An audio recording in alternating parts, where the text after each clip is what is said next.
Everyone, मैं सुनीता सिंह स्वागत करती हूँ आप सभी का एयर केमिस्ट्री क्लासेस में। और अभी अपने क्लास में करेंगे class 11th chemistry chapter 1 some basic concept of chemistry से एनसीईआरटी एक्सरसाइजेस क्वेश्चन। टोटल 1 से लेकर 36 तक क्वेश्चन है, जिसमें हम लोगों ने पहले वीडियो में 1 से 12 तक फुल कॉन्सेप्ट के साथ पढ़ा है और आप बच्चों ने बहुत अच्छे से उसे देखा भी है। उसके लिए बहुत बहुत प्यार आप लोगों को। और आज हम लोग करने वाले हैं पार्ट बी 13 क्वेश्चन से 24 तक। ठीक है, पार्ट सी आएगा जिसमें हम लोग कंप्लीट कर लेंगे। और यहाँ पे जो भी क्वेश्चंस जो भी कुछ आपको बताया जाएगा वो with full concept and calculation होगा। और हैंड रिटेन नोट्स मैंने आपको इस चैप्टर का प्रोवाइड पहले ही कर रखा है, तो इस वीडियो और हैंड रिटेन नोट्स वाले वीडियो दोनों का ये वाला और ये वाला दोनों आपको डिस्क्रिप्शन बॉक्स में मिल जाएगा और आई बटन पे भी आप इसे जरूर से जरूर देख लेना। ठीक है, तो आज के क्लास को स्टार्ट करेंगे 13 से 24 तक देखेंगे। आप लोगों को सिर्फ इतना ही कहना है कि हर एक क्वेश्चन को आप अगर पूरी वीडियो एक बार में वॉच नहीं कर सकते हैं, पूरा मान लीजिए देखने में आपको टाइम नहीं मिलता है, तो आप ऐसा करना है आपको कि जो भी क्वेश्चन सीखना है उस क्वेश्चन तक पहुंच के उस क्वेश्चन को फुल वॉच कीजिए। उसमें जो कुछ भी बोला जाता है उसको सुनिए।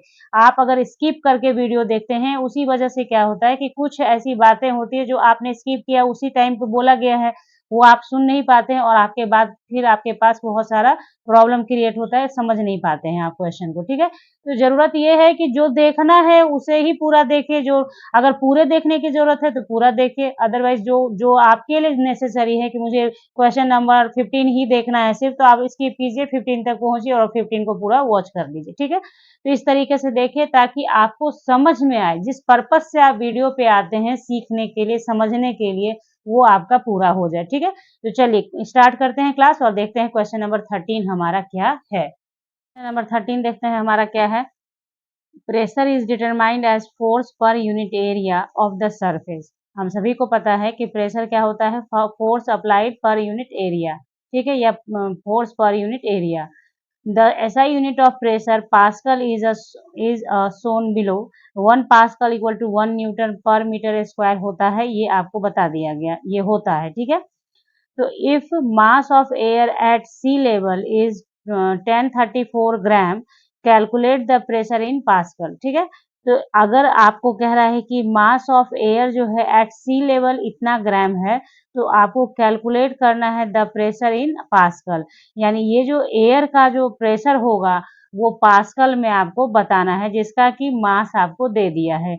और यहाँ पे एक रिलेशन दे दिया है कि 1 पास्कल इक्वल्स टू इतना होता है, यानी कि मतलब आपको ऐसे डिराइव करना है कि जो प्रेशर आप निकालेंगे इसका, ये जो आपका एयर है, एयर का जो प्रेशर आप निकालेंगे उसको कन्वर्ट करके पास्कल में कन्वर्ट करके देना है, यानी आंसर आपको पास्कल में देना है। ठीक है, तो सबसे पहली बात देखिए कैसे बनाएंगे इसे।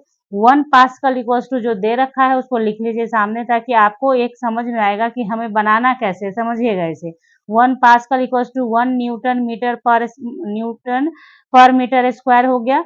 तो एक चीज जानिए कि न्यूटन का जो होता है, 1 न्यूटन क्या है, फोर्स का आपका यूनिट होता है, एसआई यूनिट है newton. 1 newton equals to 1 KG metre per second square होता है, ये ध्यान में रखना होगा आपको कि 1 न्यूटन इक्वल्स टू क्या होता है, 1 KG metre per second square. अब आप कहेंगे कि ये क्यों बताया गया, तो देखिए यहाँ पे आपका जो एयर है सी लेवल पर, mass of air at sea level क्या है, 1034 ग्राम। ठीक है, तो ये देखिए ये मास है, इसको कन्वर्ट करेंगे किस में, वेट में। तो वेट में कन्वर्ट करने के लिए क्या होगा, ये आपको ग्रेविटी से मल्टीप्लाई करना होगा, m इंटू जी करना होगा। तो weight of air at sea level क्या होगा, W equals to m into G. ये मास था और ये वेट निकाला आपने। वेट जब ग्रेविटी से मल्टीप्लाई हो जाता है तो वो वेट में कन्वर्ट हो जाता है।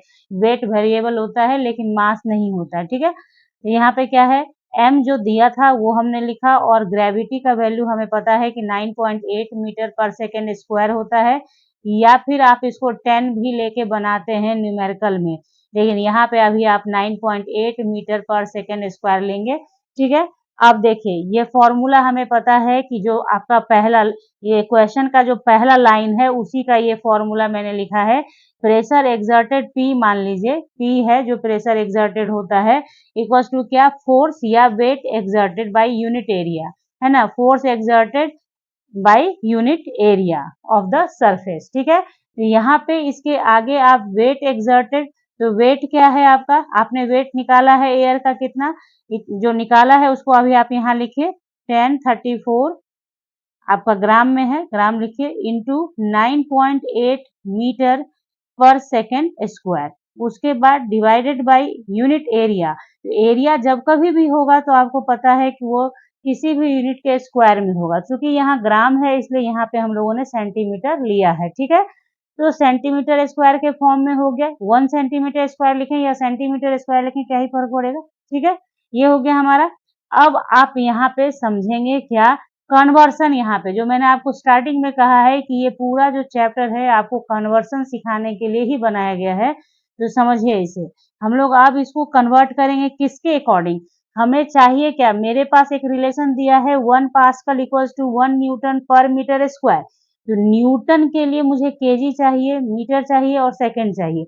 सेंटीमीटर हमें नहीं चाहिए, ग्राम हमें नहीं चाहिए, तो हम ग्राम को केजी में कन्वर्ट करेंगे, सेंटीमीटर को मीटर में कन्वर्ट करेंगे, ताकि मेरा पर्पस सॉल्व हो जाए, इसलिए ये आपको पता होना चाहिए, ठीक है। तो अब आप क्या करेंगे, सबसे पहले इसको कन्वर्ट कीजिए, ठीक है। तो देखिए इसको किस तरीके से आपको करना होगा, तो देखिए इस चीज को मैं यहाँ से लिखूंगी क्योंकि थोड़ा ज्यादा लिखना है। देखिए 1034 ग्राम, ठीक है। यहाँ पे आपका क्या है, सेंटीमीटर स्क्वायर है, इंटू करेंगे, उसके बाद देखिए आप इसको जो इसको यहाँ पे लिख लीजिए 9.8 मीटर पर सेकेंड स्क्वायर ऐसे लिख लेते हैं। और आप देखिए इस ग्राम को काटना है आपको, तो आप क्या करेंगे, इसको इस तरह से लिखिए, देखिए इसको हटा दीजिए, ऐसे लिखिए इसको ऐसे, ठीक है। यहाँ पे क्या हो जाएगा हमारा, चलिए ये बहुत गड़बड़ हो गया था, इसको काट देते हैं, फिर से इसको लिखते हैं, ठीक है।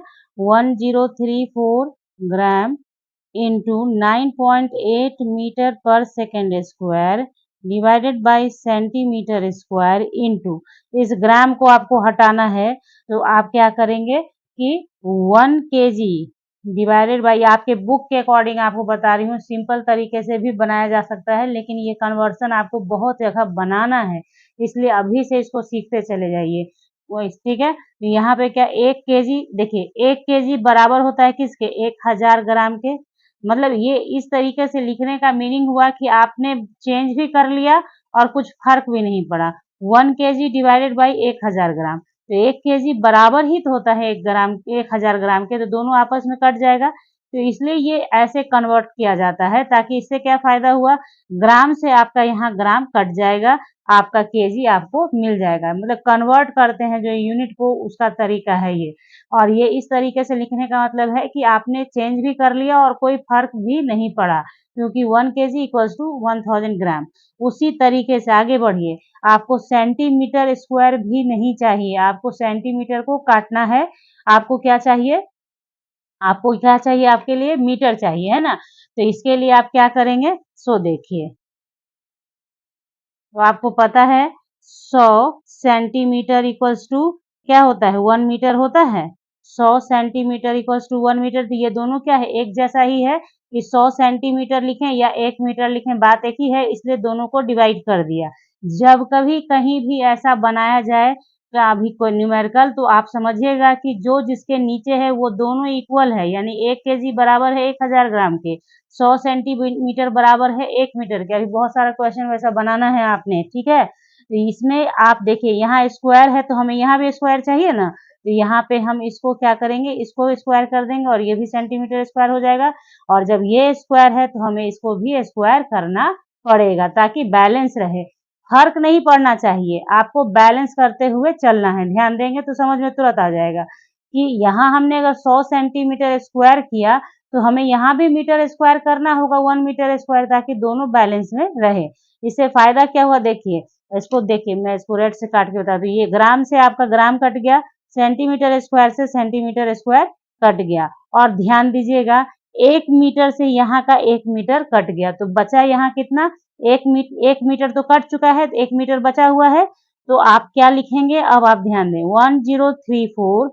1034 इंटू 9.8, देखिए ये मीटर है, ऊपर आएगा तो पर मीटर हो गया, और ये तो पहले ही से पर सेकंड स्क्वायर है, और ये केजी बचा हुआ था, लिखिए लास्ट में लिख देंगे, कोई दिक्कत नहीं है, अभी बाद में अरेंज कर लेंगे हम लोग, ठीक है। इतना हमने ले आया। अब हम लोगों को क्या करना है, इसको मल्टीप्लाई कीजिए, है ना। 1034 9.8 को मल्टीप्लाई कीजिए। अब देखिए नीचे जो बचा था, जैसे यहाँ पे क्या बचा है आपका, यहाँ 1000 है और ऊपर अगर आप इसको मल्टीप्लाई करेंगे तो इसमें 4 जीरो बैठेगा ना, तो 3 जीरो तो कैंसिल हो जाएगा, हो जाएगा।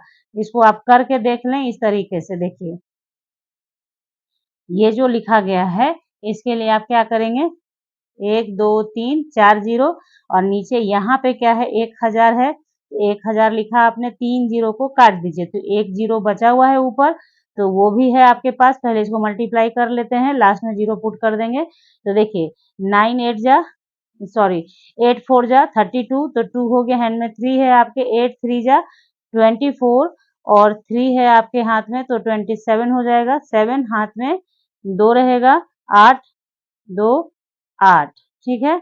फिर यहाँ पे 9 4 जा 36, 6 हैंड में 3, 9 3 जा 27 और 27 और 3 30 हैंड में 3, फिर यहाँ 3 और यहाँ 9, यहाँ हो गया 2 6 7 6 13 हैंड में 1 2 1 3 और 8 3 11 हैंड में 1 9 1 10। और देखिए आपने करना क्या है, यहाँ का जो ये 10 आपको दिख रहा है ना, उसके लिए एक जीरो यहाँ पुट कर दीजिए, यही तो होता है। और उसके बाद डिसमिल पुट कीजिए एक अंक के बाद, तो इस अंक के बाद यहाँ डिसमिल पुट कर दिया, तो हमारा कितना आ गया, 1 0 1 3 3 2। पॉइंट के बाद डिसमिल है, उसको लिखें ना लिखें उससे कोई फर्क नहीं पड़ेगा। इनटू इंटू तब कुछ बचा नहीं, सब तो कर ही लिया, तो बचा क्या, केजी। इसमें देखिए इसको बनाते वक्त पूरा आपको अलर्ट रहना है, कहीं भी थोड़ा सा गड़बड़ होगा और गड़बड़ हो जाएगा पूरा, ठीक है। तो इतना आपने ले आया। अब आप देखिएगा कि इसको इस तरीके से भी छोड़ा जा सकता है, या फिर इसको अभी आगे क्वेश्चन से बताऊंगी आपको कि साइंटिफिक नोटेशन होता है, जो साइंटिफिक नोटेशन के फॉर्म में लिखना है, तो इसको लिख देती हूँ यहाँ पे। अगला क्वेश्चन जब बताऊंगी वहां पे आपको कॉन्सेप्ट के साथ समझा दूंगी। 1 के बाद जीरो पॉइंट बैठा दिया, उसका 0 1 3 3 2, यहाँ आपने डिसमिल पुट किया है ना, इस तरफ। यहाँ आपका 10 टू द पावर 5 हो जाएगा, क्योंकि 5 अंक के बाद आपने डिसमिल पुट किया, 1 2 3 4 5, तो 5 अंक के बाद डिसमिल पुट गया, तो यहाँ 10 to the power 5 KG metre per second square, ठीक है। ये हो गया हमारा। तो ये जो टर्म आप देख रहे हैं, ये जो टर्म है वो क्या है, देखिए यहाँ पे 1 न्यूटन बराबर कितना होता है, 1 KG metre per second square. तो पहला काम क्या कीजिए, इसके बाद लिखिए कि चूंकि गिवन क्या है आपको, 1 pascal equals to 1 newton metre per metre square, ठीक है। तो आप क्या करेंगे, अब 1 न्यूटन का जो वैल्यू होता है वो लिखेंगे, 1 KG metre per second square into पर मीटर स्क्वायर। तो कितना आ गया आपके पास, 1 केजी पर मीटर पर सेकेंड स्क्वायर आया, इतना आया ना आपके पास, ठीक है। तो देखिए यहाँ ध्यान से देखिए, ये जो यूनिट आपको दिख रहा है और ये जो यूनिट आपको दिख रहा है, क्या सेम है या नहीं, केजी पर metre per second square, KG पर metre per second square same है। तो यहाँ क्या आया है, ये 1 पास्कल इक्वल्स टू 1 केजी पर मीटर पर सेकेंड स्क्वायर। तो हम यहाँ इसके जगह पे यहाँ पास्कल लिख सकते हैं कि नहीं, तो आप ऐसे कर सकते हैं, इसको फर्स्ट मान लीजिए, इसको सेकेंड मान लीजिए, ठीक है। तो हम कह सकते हैं कि फ्रॉम फर्स्ट एंड सेकेंड क्या हो गया हमारा, प्रेशर इक्वल्स टू कितना हो गया मेरा, प्रेशर इज इक्वल्स टू, देखिए 1.01332 इंटू 10 टू द पावर 5। अब इसके जगह हम, चूंकि ये 1 पास्कल के बराबर है, 1 पास्कल बराबर 1 इतना है, तो इतने के जगह पे हम यहाँ पे ये नहीं लिख के क्या लिख देते हैं, पास्कल। यही तो हमने कहा था ना निकालने के लिए कि आप प्रेशर बताओ किस में, पास्कल में, प्रेशर बताओ किस में, पास्कल में। तो ये क्वेश्चन देखिए, इसको बनाते वक्त मुझे भी बहुत ध्यान रखना पड़ा है कि कहाँ केजी लिखा है, कहाँ मीटर लिखना है, कहाँ पर मीटर लिखना है, कहाँ पर सेकेंड स्क्वायर लिखना है, क्योंकि एक थोड़ी सी मतलब सावधानी हटेगी तो पूरा पूरा दुर्घटना हो जाएगा। यानी ध्यान आपको भी बारीकी से बना के रखना है। सिर्फ बेसिक आप यही जानिए कि कुछ नहीं था, एक रिलेशन दे रखा था हमें और एक रिलेशन हमारे दिमाग में होना चाहिए कि 1 न्यूटन बराबर इतना हमें पता है। तो फिर इस न्यूटन पर काम करने के लिए हमें पता है कि क्या होना चाहिए, प्रेशर एक्सर्टेड क्या होता है, फोर्स बाई पर यूनिट। तो फोर्स वेट लिखा, पर यूनिट एरिया लिखा। अब यहाँ से आपका काम शुरू हो गया, सिर्फ कन्वर्सन करना था आपको, कन्वर्सन किया और फिर आपके सामने अपने आप यूनिट निकल कर सामने आ गया इस टाइप का। उसके बाद आपने अपना जो गिवन था, ये जो आपका गिवन है, इस गिवन पे आपने काम किया और ये सेम हो गया और ये बन गया। तो इतना टाइम लग जाता है एक क्वेश्चन समझाने में, आप सोचिए 13 मिनट 14 मिनट में एक क्वेश्चन समझाना होता है।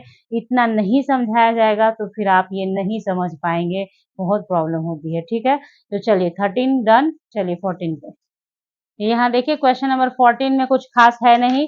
What is the SI unit of mass, जिसको सबको पता है कि क्या होता है मास। एसआई यूनिट मास का किलोग्राम होता है। हाउ इट इज डिफाइंड, तो किलोग्राम का डेफिनेशन आपके एनसीईआरटी बुक में दिया है, उसी को लिखना है। ठीक है, तो लिख लीजिएगा उसे, कोई दिक्कत नहीं होगी आपको। बस एनसीईआरटी बुक में एक चार्ट की तरह से दिया है ना, सातों एसआई यूनिट का डेफिनेशन वहीं पे दिया है, तो उसको लिख लीजिएगा बुक से, इसे लिख लीजिएगा आप। मैं भी वही चीज सिर्फ लिखूंगी और कुछ नहीं, एनसीईआरटी बुक से लिख लीजिएगा। ठीक है, तो ये तो आपने समझ लिया कि मास ऑफ एसआई यूनिट क्या हो गया, किलोग्राम हो गया। तो 14 डन हो गया। चलिए 15 पे 15 देख लेते हैं। मैच द फॉलोइंग है आपका क्वेश्चन नंबर 15 में, तो इसे बनाएंगे हम लोग। देखिए, तो इसको मैच यहीं पे कर लेंगे, अलग से कुछ करने की जरूरत नहीं है। ये भी आपके एनसीईआरटी बुक में चार्ट दिया है कन्वर्सन के लिए, उसी से दिया गया है, तो इतना आपको पता होना चाहिए। तो जैसे देखिए यहाँ पे प्रीफिक्सेस दिया है और मल्टीपल्स दिया है। ठीक है, तो इसमें से कौन किसके लिए मैच करेगा वो आपको बताना है। ठीक है ना, तो मैक्रो है, डेका है, मेगा है, जीगा है और फेमटो है। तो फेमटो का तो 10 टू द पावर -15 होता है, तो इसके आगे ऐसे 5 लिख लीजिए। ठीक है, और डेका का ये होता है आपका, तो 2 नंबर यहाँ लिख दीजिए। उसके बाद बचा ये तीनों, तो माइक्रो के लिए जो होता है वो आपका होता है 10 टू द पावर -6। तो माइक्रो मेरा क्या हो गया, नंबर फर्स्ट। ठीक है, और बाकी बचा हमारे पास ये बात दोनों ना। तो देखिए इसमें क्या है, मेगा जो है वो 10 टू द पावर 6 होगा। मेगा क्या होता है, 10 टू द पावर 6। और जो बचा वो आपका हो गया 4 जीगा। ठीक है, तो इसे जीगा को कैपिटल जी से दिखाते हैं, एम से मेगा। ठीक है, उसके बाद फेमटो को स्मॉल एफ से ही दिखाते हैं, माइक्रो को ऐसे दिखाया जाता है। ठीक है, और डेका को आपको दिखाया जाता है डीए से, है ना, शो किया जाता है, एब्रिविएशन है ये, किस तरीके से लिखा जाता है वो बताया जा रहा है आपको। तो ये दोनों आपके मोबाइल फोन में भी बहुत इस्तेमाल होता है। मेगा, आप लोग बोलते हैं ना कि मेरे पास डेटा कितना बचा है, मेगा बाइट, तो यही मेगा। और जीबी, जीगा बाइट, तो वो जीगा क्या है, यही है, जी है, कैपिटल जी लिखा रहता है ना मोबाइल में जब डेटा चेक करते हैं आप, तो वही जी है। और इसका वैल्यू क्या होता है, ये होता है 10 टू दी पावर 9 और एम होता है यानी मेगा होता है 10 टू दी पावर 6। तो सिग्निफिकेंट फिगर्स क्या होता है, इसके बाद इससे रिलेटेड क्वेश्चन भी आएंगे आपके सामने। तो सिग्निफिकेंट फिगर मैं आपको समझाऊंगी अभी होता क्या है। सिर्फ यहाँ पे जो आपको लिखा है कि what do you mean by significant figure, तो देखिए significant figures are meaningful digit which are none with certainty. The uncertainty is indicated by writing the certain digits and the last uncertain digit. देखिए कहता है significant figure का मतलब होता है meaningful digit which are none with certainty. Meaningful digit होता है जो सर्टेनिटी के साथ जाना जाता है, पाया जाता है। उसके बाद सर्टेनिटी, जब आपने सर्टेन डिजिट लिख लिया उसके बाद आप अनसर्टेन डिजिट लिखते हैं। जैसे जो डिसमिल में आता है ना वैल्यू जनरली, जैसे हम लोग अप्रॉक्स वैल्यू बोल देते हैं कि 21.033 ये मान लेते हैं, तो 21 सर्टेन हुआ। डिसमिल के पहले जो है वो सर्टेन हो गया, डिसमिल के बाद वाले में थोड़ा अनसर्टेनिटी आगे पीछे चलता है। इसलिए जब कभी मैं आपको न्यूमेरिकल पढ़ाती हूँ, बहुत सारे बच्चे मेरे कमेंट करते हैं मुझे कि मैम डिसमिल के बाद आपने ये लिखा, ये रहा है, तो उसमें डिसमिल के बाद का जो अंक होता है वो अनसर्टेन होता है, उसमें +- 1 का फर्क किया जा सकता है। उससे आपके डेटा में कोई फर्क नहीं पड़ेगा। ठीक है, तो ये बात समझ में आई। सिग्निफिकेंट फिगर का मतलब होता है meaningful digit which are none with certainty. ठीक है, जैसे यहाँ पे देखिए 11.2 ml लिखा गया, तो 11 जो है डिसमिल के पहले जो है वो सर्टेन है और डिसमिल के बाद वाला अनसर्टेन में आता है, तो यही है हमारा सिग्निफिकेंट फिगर। अब सिग्निफिकेंट फिगर निकालने का क्या क्या तरीका होता है, मान लीजिए डिजिट लिख के दे दिया गया और बोला भैया बताओ इसमें इतना कितना सिग्निफिकेंट फिगर है, क्या है, तो वो मैं आपको आगे अभी बताऊंगी नेक्स्ट क्वेश्चन में। ठीक है, 17 देख लेते हैं क्या है। A sample of drinking water was found to be severely contaminated with chloroform CHCl3 supposed to be carcinogenic in nature. The level of contamination was 15 ppm by mass. ठीक है, नंबर फर्स्ट में कह रहा है express this in percent by mass. ठीक है, दूसरा कहता है determine the molality of chloroform in the water sample. ये इन द वाटर सैंपल है। अब समझिए क्वेश्चन को क्या कहता है। एक सैंपल ऑफ ड्रिंकिंग वाटर आपने लिया जो कि कॉन्टामिनेटेड विथ क्लोरोफॉर्म है, उसमें मतलब जो कि एक कार्सिनोजेनिक नेचर का होता है। ठीक है, ये थ्योरी बात कहा गया, जो थ्योरी में पढ़ते हैं हम लोग वो है, लेकिन क्वेश्चन पढ़ के समझना जरूरी है आपको कि ड्रिंकिंग वाटर का में कार्सिनोजेनिक नेचर का क्लोरोफॉर्म मिला हुआ है, जिसके कारण वाटर जो है कॉन्टेमिनेटेड हो गया है। तो कहता है कि the level of contamination was 15 ppm। ठीक है, कि लेवल क्या है कॉन्टेमिनेशन का, 15 ppm। तो ppm का मतलब होता है पार्ट्स पर मिलियन, यानी 1 मिलियन में आपका क्या होगा 15। ठीक है, 15 पार्ट, 15 मतलब मिलियन पार्ट, मिलियन में 15, समझ लीजिए मिलियन में 15, यही है पार्ट्स पर मिलियन। तो ये एक्सप्रेस करना है इसे परसेंट बाई मास में। देखिए 15 ppm में लिखा है बाई मास, यानी जो भी आप लेंगे वेट बाई वेट लेंगे, यानी कि ये 15 ग्राम हो जाएगा और 10 टू दी पावर 6 जो होगा वो भी ग्राम में हो जाएगा, इसलिए यहाँ पे बाई मास लिख दिया गया है।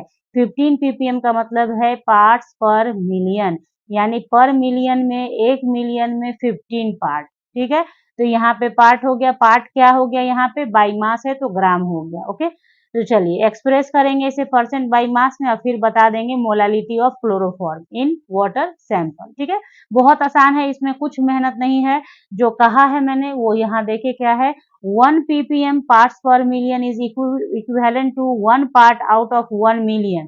ठीक है, तो mass percent of 15 ppm chloroform in water क्या हो जाएगा 15 बाई 10 टू दी पावर 6। ठीक है, इंटू 100, क्योंकि परसेंटेज की बात कर रहा है इसलिए इसको 100 से मल्टीप्लाई करना पड़ेगा। ठीक है, तो 15 पार्ट 1 मिलियन में और 100 टाइम्स किया गया इसे परसेंटेज में कन्वर्ट करने के लिए। इसको आप सॉल्व करेंगे तो यही वैल्यू देगा। कैसे सॉल्व हुआ, देखिए 1.5 करने के लिए इसे क्या करना होगा, यहाँ पे आप पॉइंट बैठाएंगे। ठीक है, तो आपका क्या हो जाएगा, यहाँ से एक जीरो।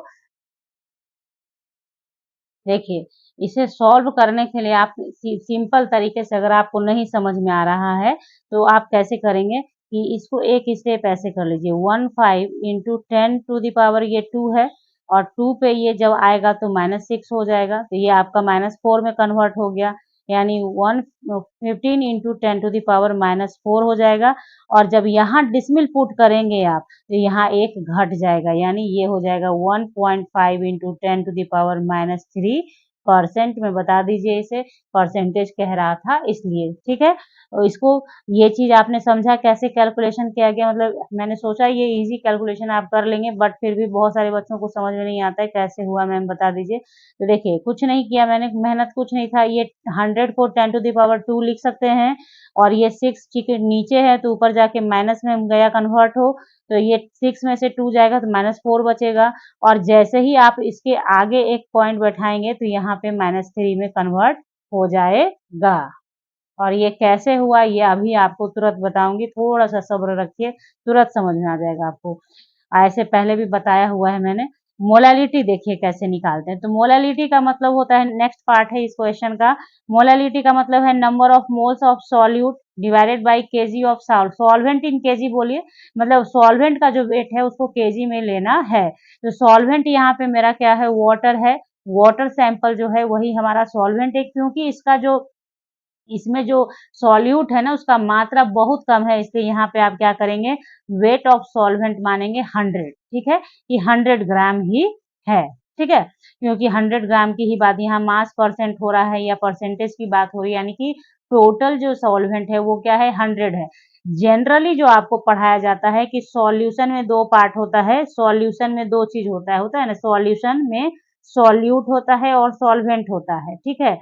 लेकिन यहाँ पे क्या है कि पार्ट्स पर मिलियन का क्या है कि बहुत बहुत कम मात्रा में होने के कारण सॉल्यूट को नेग्लिजिबल मान लिया जाता है और जो भी बचता है वो सॉल्वेंट होता है, इसलिए यहाँ पे हम लोग सॉल्वेंट को 100 मान के चलेंगे। ये सारी बातें सुनिए, क्योंकि ये जो आंसर आप देखेंगे बना बनाया, ये आप चाहेंगे तो कहीं भी आपको मिल जाएगा, आप सर्च करके कहीं से भी पता कर लेंगे, देख लेंगे। लेकिन ये हुआ क्यों, ये भी समझना जरूरी है, कॉन्सेप्ट बहुत जरूरी है कि जब सॉल्यूट भी है सॉल्वेंट भी है तो सॉल्वेंट ही 100 कैसे हो गया, तो इससे ऐसे हो गया, जो समझा दिया ना, फिर बोलूंगी फिर 5 मिनट लगेंगे।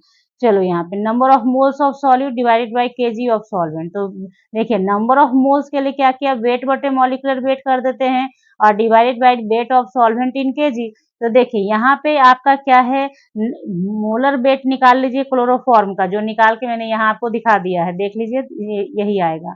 तो वेट मेरा 1.5 इंटू 10⁻³ ग्राम कर दिया इसे, यहाँ परसेंटेज में बोला था, परसेंटेज में दिखा दिया, यही तो ग्राम में भी है, यही तो ग्राम भी है, क्योंकि मैंने क्या कहा कि चूंकि बाई मास कहता है, बाई मास कहा 15 ppm बाई मास, तो बाई मास का मतलब हो गया कि 15, ये जो आपने कैलकुलेट करके निकाला वो ग्राम में ही आएगा। तो यहाँ पे क्या किया, इसी चीज को लिख दिया, फिर यहाँ पे आपने उस मोलर वेट लिखा और इसको चूंकि 100 ग्राम की, ग्राम को कन्वर्ट करेंगे केजी में, तो 100 को डिवाइड किया 1000 से, ठीक है, 100 को डिवाइड कर दिया 1000 से, तो ये कन्वर्ट हो गया किसमें, केजी में, ठीक है।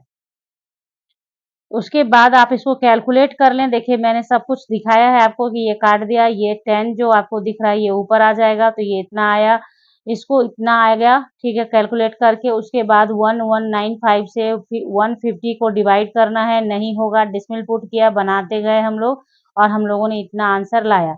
तो 0.1255 इंटू 10⁻³ इस डिसमिल को थोड़ा सा स्टैंडर्ड फॉर्म में लिखना है, साइंटिफिक नोटेशन में लिखना है हमें नंबर को, तो हम लोग एक डिजिट इधर जाएंगे डिसमिल को लेके, तो यहाँ पे -4 हो जाएगा, इधर बढ़ेंगे तो -4 हो जाएगा, ठीक है। मोल पर केजी, यूनिट भी आप देखते जाएंगे, यहाँ क्या आ रहा है, मोल पर केजी, क्योंकि ये केजी ऊपर गया तो देखिए, ये केजी ऊपर गया तो पर केजी हो गया, ये पर मोल ऊपर गया तो मोल हो गया, मोल पर केजी, यही तो मोलालिटी का डेफिनेशन ही है कि mole of solute, 1 mole of solute present in पर केजी ऑफ सॉल्वेंट। तो ये जो आप देख रहे हैं इसके जगह आप चाहें तो सिर्फ स्मॉल m यानी मोलालिटी लिख के छोड़ सकते हैं, यानी आपका आंसर ये भी बुक में हो सकता है दिया हो 1.255 इंटू 10⁻⁻4 m, ठीक है, तो कंफ्यूज नहीं होइएगा, ये भी आंसर हो सकता है क्योंकि बोथ आर इक्वल, ठीक है। तो ये हो गया हमारा क्वेश्चन नंबर 17। चलिए 18 पे, तो यहाँ देखिए क्वेश्चन नंबर 18 है हमारा, express the following in scientific notation. ये जो दिया है इसे साइंटिफिक नोटेशन में बताना है। अब ध्यान दीजिए, अगर आप सीबीएसई के स्टूडेंट हैं तो यहाँ से 20 क्वेश्चन तक आपको नहीं पढ़ने का जरूरत है, क्योंकि आपके सिलेबस में ये सारा कुछ हटा दिया है, साइंटिफिक नोटेशन, सिग्निफिकेंट फिगर हटा दिया है। अगर आप सीखने के पर्पज से देखना चाहते हो तो देखिए, इसलिए क्योंकि ये सीखिएगा तभी तो आप न्यूमेरिकल, जब स्ट्रक्चर ऑफ एटम में न्यूमेरिकल जब बना रहे होते हैं हम लोग, मैं बार बार आपको बोलती हूँ कि 2 पॉइंट इतना लिखना पड़ेगा, क्योंकि ये साइंटिफिक नोटेशन है, ये साइंटिफिक तरीका है, तो इसी को पढ़ाने की वजह से बोलती हूँ ना कि साइंटिफिक नोटेशन ये होता है। तो आप, आपकी मर्जी, अगर आप सीबीएसई स्टूडेंट हैं तो आप स्किप कर लेना इतना, अदरवाइज सीखने के लिए देखना है तो देख लेना, और बोर्ड वाले स्टूडेंट हो, मतलब बिहार बोर्ड और भी कोई बोर्ड, तो आप लोग देख लेना इसे, ठीक है। तो चलिए इसको नोट, इस देखिए इसको बनाने के लिए अब यहाँ से क्या है, 18 से लेकर 20 क्वेश्चन तक जब हम लोग चलेंगे तो बस इसी टाइप का क्वेश्चन आएगा, तो पहले कुछ समझ लीजिए, फटाक से आप बना लेंगे। सबसे पहले जानिए कि साइंटिफिक नोटेशन है क्या। तो scientific notation is a way to expressing really big number और रियली स्मॉल नंबर्स, यानी बहुत बड़े नंबर या बहुत ही छोटे नंबर को एक्सप्रेस करने का तरीका जो होता है वो साइंटिफिक नोटेशन में आता है। जिसमें देखिए जनरल फॉर्म होता है a इंटू 10⁻n के रूप में।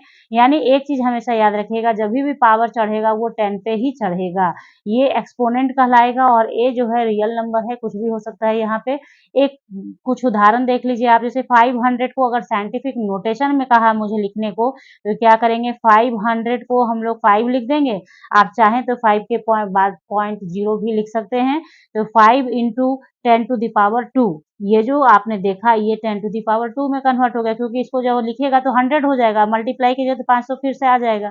उसी तरह से यहाँ देखिए 4 5 पे क्या है, 5 जीरो है, 5 जीरो। ठीक है, तो हमको करना क्या है, हमारा क्या काम है कि हमको 4.5 बनाना है। यानी पीछे से चलिए 1 2 3 4 5 6 डिजिट के बाद डिसमिल पुट करना है। तो देखिए 4.5 कर दिया और 6 डिजिट के बाद हमने इस डिसमिल डाला है, तो यहाँ पे 10⁻6 हो गया। ध्यान रखिएगा, जब आपका लेफ्ट साइड में आप बढ़ाते हैं डिसमिल देने के लिए, तो जितने नंबर के बाद बढ़ाते हैं उतना का पॉजिटिव पावर चढ़ जाता है। और जस्ट अपोजिट जब आप टूवर्ड्स राइट जाते हैं, डिसमिल को ये शिफ्ट करते हैं, यहाँ पे डिसमिल डाला हुआ है, डिसमिल 0 0 0 0 4 5 है, तो इस डिसमिल को हमें यहाँ पुट करना है 4.5 पे। तो कितने नंबर के बाद गए हम, 1 2 3 4 5, तो 4.5 किया और 5 नंबर के बाद गए हैं, तो यहाँ 10⁻⁻5 हो जाएगा। जब मतलब आप समझिए कि डिसमिल को आप अगर राइट की तरफ लेके आते हैं तो पावर निगेटिव हो जाता है, अगर आप डिसमिल पुट करने के लिए लेफ्ट की तरफ जाते हैं तो पावर आपका पॉजिटिव रहता है। ये एक जनरल बात हो गया साइंटिफिक नोटेशन के लिए। अब सिग्निफिकेंट फिगर जहां आएगा वहां बताऊंगी, पहले 18 नंबर क्वेश्चन इसके अकॉर्डिंग हम लोग बना लेते हैं। जो अभी आपने सीखा है यहाँ पे उसके अकॉर्डिंग हम लोग 18 नंबर क्वेश्चन करेंगे। देखिए कैसे किया है मैंने, express the following in the scientific notation था, तो इसमें क्या करना था, अब यहाँ डिसमिल दिया है ना, यहाँ पे डिसमिल, इस डिसमिल हम मुझे क्या करना है 4.8 के फॉर्म में लिखना है। तो इस डिसमिल को मैंने 3 अंक के बाद शिफ्ट कराया, किस तरफ, इस तरफ। तो इस तरफ कराने से क्या होता है, निगेटिव पावर हो जाता है। तो 4.8 इंटू 10⁻³ क्यों, क्योंकि 3, ये जो डिसमिल आप देख रहे हैं उसको 3 अंक के बाद मैंने शिफ्ट कराया, जितने अंक के बाद शिफ्ट कराना उतना यहाँ पे पावर निगेटिव चढ़ा देना, कोई दिक्कत नहीं है। ठीक है, उसी तरह से ये 2 3 4 0 0 0 है, तो इसके लिए क्या करेंगे, हमें क्या करना है कि मुझे 2.34 करवाना, इसको बनाना है। तो 1 2 3 4 5, 5 अंक के बाद आपने डिसमिल पुट करना है। 5 अंक के बाद इधर इधर लेफ्ट के तरफ आने पर करना है। तो लेफ्ट के तरफ आते हैं तो क्या होता है, पॉजिटिव पावर होता है ना, बस इसको ध्यान में रखिए। लेफ्ट की तरफ आते हैं तो पॉजिटिव पावर होता है। इसका और भी तरीका है, मैं आपको बता सकती हूँ, लेकिन क्या है, यही सीखिए, ये आसान है। ये इससे क्या होगा, आपका थोड़ा सा कैलकुलेशन में आप थोड़े से फास्ट हो जाएंगे। ठीक है, इधर आएगा, इस तरफ आएगा, लेफ्ट के तरफ अगर आपका मूव कर रहा है डिसमिल तो 10 पावर पॉजिटिव, अगर आपने राइट की तरफ शिफ्ट कराया है तो निगेटिव। तो यहाँ पे मेरा क्या हो गया, 5 हो गया। क्यों, क्योंकि 1 2 3 4 5। ठीक है, उसी तरह से इसके लिए करना है 8, ये 8008 है, तो इसके लिए करेंगे तो यहाँ पुट करना है ना, मुझे यहाँ पे डिसमिल पुट करना है, तो 8 पॉइंट किया और ये इतना, तो 3 अंक के बाद मैंने इधर शिफ्ट कराया है, इस तरफ कराया है शिफ्ट, तो 10⁻³ कर दिया, एकदम अकॉर्डिंग टू दिस। ओके, इतना हो गया। उसके बाद देखिए 500.0 है, तो पॉइंट के बाद ये 0 का कोई मतलब नहीं रहता है, यहाँ पे 2 हो जाएगा आपका। ठीक है, तो देखिए ये क्या है, इस पॉइंट को आपने यहाँ शिफ्ट करा देना है, इस पॉइंट को कहाँ शिफ्ट करा देना है, यहाँ शिफ्ट करा देना है। 2 अंक के बाद इधर ही कराना है ना, इधर 2 अंक के बाद टूवर्ड्स लेफ्ट। ओके, तो क्या हो गया, 5.00 इंटू 10⁻² हो गया। 2 अंक के बाद ये पावर, ये शिफ्ट कराया तो 2 हो गया। और ये जो आप देख रहे हैं 6.0012, तो 6 पॉइंट है, 6 के बाद पॉइंट है, तो ये तो अपने आप में साइंटिफिक नोटेशन है, तो ये एज इट इज रह जाएगा। अगर आपकी इच्छा है इसको 10 के एक्सपोनेंट में प्रकट करने का, तो 10⁻0 ले लीजिए, क्योंकि ये किसके बराबर होता है, इक्वल्स टू 1 हो जाता है, तो कोई फर्क नहीं पड़ेगा, तो सेम ही रह जाएगा। तो इस तरह से हमने 18 डन कर लिया, कोई मेहनत नहीं है, बस आपको जो यहाँ पे सिखाया ना, ये जो 3 चीज देख रहे हैं, कॉपी पे लिख के रखिए अपने, ये आपके लिए बहुत फ्रूटफुल होगा, बहुत फायदेमंद होगा। बस इसको दिमाग में भी रखिए और बार बार इसका रिपीट होता रहेगा तो आपको ध्यान में भी रह जाएगा। ठीक है, चलिए 19 पे तो देखिए, क्वेश्चन नंबर 19 है हमारा, how many significant figures are present in the following. अब सिग्निफिकेंट फिगर बताना है इनमें कितना कितना है। तो पहले सिग्निफिकेंट फिगर तो आपने समझ लिया है कि क्या है, मीनिंगफुल डिजिट होता है जो सर्टेनिटी के साथ आता है, तो वो तो हो गया, वो तो उसका मीनिंग हुआ, उसका मतलब हुआ। लेकिन अगर कहीं पे दे दे के कह रहा है कि सिग्निफिकेंट फिगर बताओ, तो उस सिग्निफिकेंट फिगर को आप कैसे बताएंगे? तो सबसे पहले यहाँ देखिए, आइए कुछ बात है जो उसको ध्यान में रखिएगा, तो फटाक से आपको आ जाएगा सिग्निफिकेंट फिगर्स। तो सबसे पहले जो यहाँ नंबर आप लिखा हुआ देख रहे हैं, इसमें समझिए यहाँ पे क्या लिखा है, ध्यान दीजिएगा। डिसमिल के बाद 0050830 लिखा है, ठीक है। तो यहाँ पे देखिए, समझिए, शुरुआत का जो जीरो होता है वो लीडिंग जीरो होता है, लीडिंग जीरोज होता है, लीड करता है। ये शुरुआत में लीडिंग हो गया, ठीक है। नहीं कहते हैं लीडिंग, मतलब लीडिंग प्लेयर प्लेयर कौन सा है ना, तो उसी तरह से लीडिंग जीरोज है। उसके बाद लिखा 583 जो है वो नॉन जीरो डिजिट है, ओबियस है, 583 जो है वो नॉन जीरो डिजिट है। और यहाँ पे देखिए ये जो जीरो है, ये जो जीरो है वो 5 और 8 के बीच में है, तो हम लोग इसे क्या बोलेंगे, इस जीरो को क्या बोलेंगे, इन बिटवीन जीरोज बोलेंगे, इन बिटवीन जीरोज बोलेंगे। और ये जो लास्ट में जीरो है उसको ट्रेलिंग जीरो बोलेंगे। अब सिग्निफिकेंट फिगर का क्या, कहाँ कितना कितना सिग्निफिकेंट फिगर कैसे पता करेंगे वो जानिए। All non zero digit are significant, कोई जितने भी नॉन जीरो डिजिट हैं वो सब क्या हैं, सिग्निफिकेंट फिगर होते हैं। उसके बाद लिखा कि ये जीरोज लिखा है, जीरोज, ठीक है। तो zeros between non zeros are significant. अब देखिए, जीरोज बिटवीन नॉन जीरो यानी नॉन जीरो नंबर के बीच में अगर जीरो है, नॉन जीरो जो कि जीरो नहीं है उसके बीच में जीरो है, तो वो सिग्निफिकेंट फिगर में काउंट हो जाएगा। Next, trailing zeros to the right of the decimal point are significant. अब जो लास्ट में जो जीरो होता है, जैसे आपके जो डिसमिल है, डिसमिल के राइट साइड में, डिसमिल ये हुआ तो डिसमिल का इधर लेफ्ट, डिसमिल के इधर राइट, तो राइट साइड में जो होगा वो क्या होगा, वो सिग्निफिकेंट फिगर के रूप में काउंट कर लिया जाएगा। सिर्फ काउंट कौन नहीं होगा सिग्निफिकेंट फिगर में, वो देखे क्या है, leading zero, zeros after decimal point, zeros after decimal point को बोलते हैं लीडिंग जीरोज।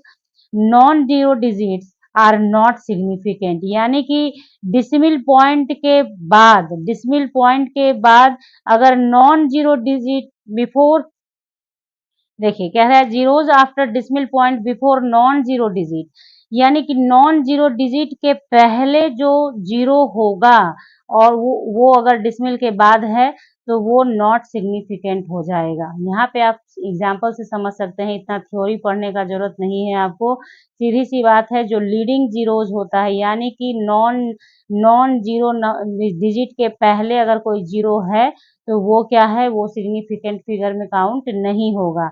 जितने भी नॉन जीरो नंबर हैं वो सिग्निफिकेंट फिगर हैं। Between the non number of zeros के बीच में अगर जीरो है तो वो सिग्निफिकेंट है, और लास्ट वाला भी सिग्निफिकेंट फिगर में काउंट होता है। अब ये आपने समझ लिया का, तो अब इसको हम लोग बना लेंगे। 19 नंबर में क्या है क्वेश्चन मेरा, अब देखिए क्वेश्चन को समझ समझ के बनाएंगे हम लोग। देखिए मैंने जो भी कुछ यहाँ लिखा है उसी के हिसाब से इसे बनाऊंगी, ठीक है। जैसे दिया सिग्निफिकेंट फिगर, आपने देखा ये 0.0025 है, तो ये क्या है, लीडिंग जीरोज है, ये तो सिग्निफिकेंट होता नहीं है, तो आपका सिग्निफिकेंट फिगर यहाँ कितना होगा, 25, यानी कि 2। सिग्निफिकेंट फिगर कितना, 2। यहीं पे इसका हम लोग आंसर कर लेते हैं, सिग्निफिकेंट फिगर कितना हो गया, 2।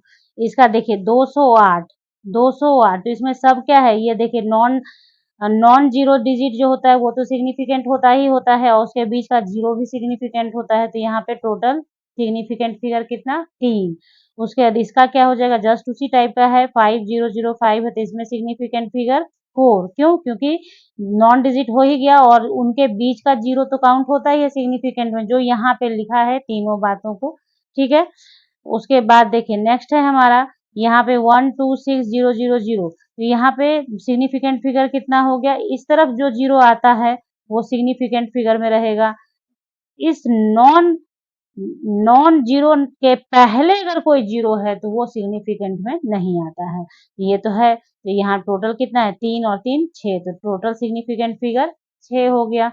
उसी तरह से यहाँ काउंट करेंगे, 500.0 है, तो कितना होगा, तो देखिए 505 के बाद 2 जीरो है, वो तो काउंटिंग में आ ही जाएगा 3, और डिसमिल के राइट साइड का जीरो, डिसमिल के राइट साइड में अगर जीरो है, डिसमिल के राइट साइड में जीरो हो और भी किसके बाद, ये आपका नॉन डिजिट के बाद, तो उसे आप काउंट कर लेते हैं किसमें, सिग्निफिकेंट फिगर में। तो यहाँ पे टोटल 4 हो गया सिग्निफिकेंट फिगर। अब यहाँ पे कितना हो जाएगा मेरा, तो यहाँ तो आप देख ही रहे हैं कि ये तो नॉन नॉन जीरो है, तो नॉन जीरो है तो वो तो सिग्निफिकेंट है ही, तो 1 2 3 4 5, तो टोटल हमारा क्या हो गया इसका 5। नॉन देखिए ये फिक्स है कि अगर डिसमिल के आगे पीछे कुछ भी रहे, अगर नॉन जीरो नंबर है तो वो सिग्निफिकेंट फिगर है।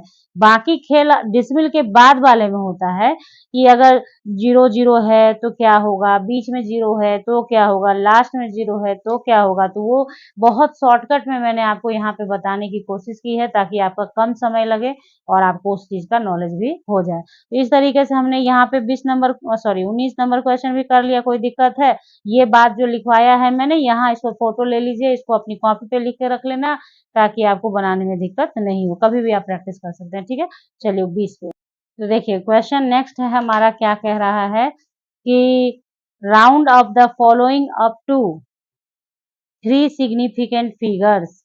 अब आपको इन सारे को ना अप टू 3 सिग्निफिकेंट फिगर तक ही राउंड अप कर देना है। तो कुछ नहीं मेहनत है, इसमें क्या करना है, देखिए सिग्निफिकेंट फिगर आपने बात समझ लिया है, 34.2, 3 सिग्निफिकेंट फिगर हो गया, 1 2 3। उसी तरह से इसके लिए हो जाएगा 3 तो 10.4, तो ये भी 3 हो गया ना, 1 1 2 3। उसके बाद बारी इसकी आती है, तो इसमें देखिए क्या करिएगा, 0.05 9 यहाँ तक करेंगे तब सिग्निफिकेंट फिगर कितना आएगा, 3 आएगा। क्यों, क्योंकि आपको अभी जस्ट बताया ना, ये लीडिंग जीरो है जिसको नॉन सिग्निफिकेंट होता है, ये सिग्निफिकेंट में नहीं आता है। तो सिग्निफिकेंट में तो यही 3 हो गया, 4 5 9 तो हो गया।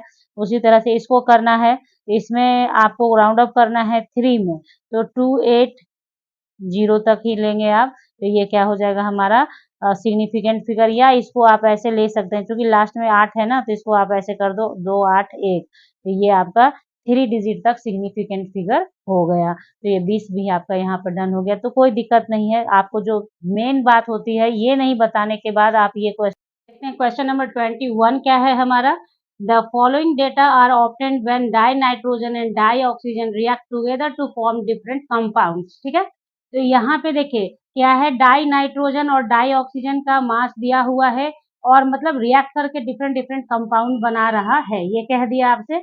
अब यहाँ पे मास ऑफ डाई नाइट्रोजन दे रखा है, मास ऑफ डाई ऑक्सीजन दे रखा है, तो पूछ रहा है आपसे which law of chemical combination is obeyed by the above experimental data.